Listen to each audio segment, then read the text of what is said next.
بيتي امام موقع الفيسبوك. يعني انت الان تخوضين معركة مع النظام في ميدان اخر غير ميدان التحرير.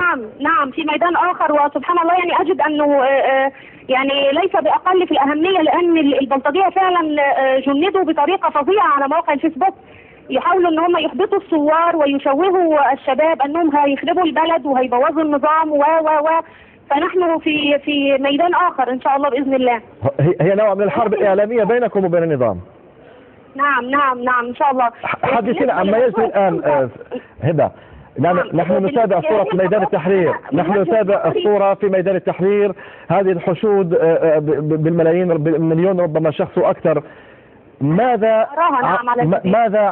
عن المصريين الآن ومدى إقبالهم على المدونات وفيسبوك وغيرها المواقع والشبكات الاجتماعية التواصل الاجتماعي؟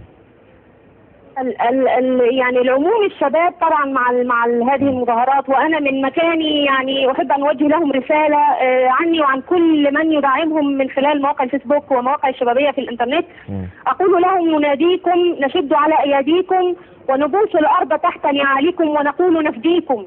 اوجه لهم هذه الرساله واقول لهم يعني ان كنا لا نستطيع ان نكون معهم فنحن معهم الان ونصد عنهم وندافع عنهم بكل ما امكننا الله من طرق. طيب هبه حتى نكون عمليين، ما الذي يركز عليه الطرف الاخر في حربه ضدكم في ميدان الفيسبوك او الانترنت عموما؟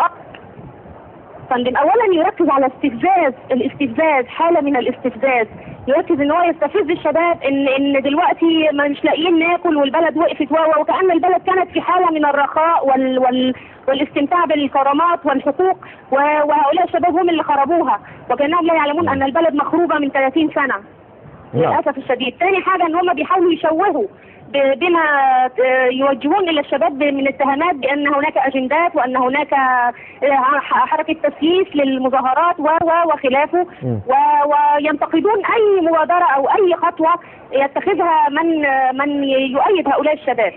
نعم، يعني الآن أنتم تثبتون بأن مجال الإنترنت والفيسبوك وغيرها من المواقع ليست عالما افتراضيا كما يردد البعض، وإنما هو عالم له وجوده وحضوره في الواقع، بل ومؤثر وعامل فعلي في الواقع. طبعا يا فندم. نعم.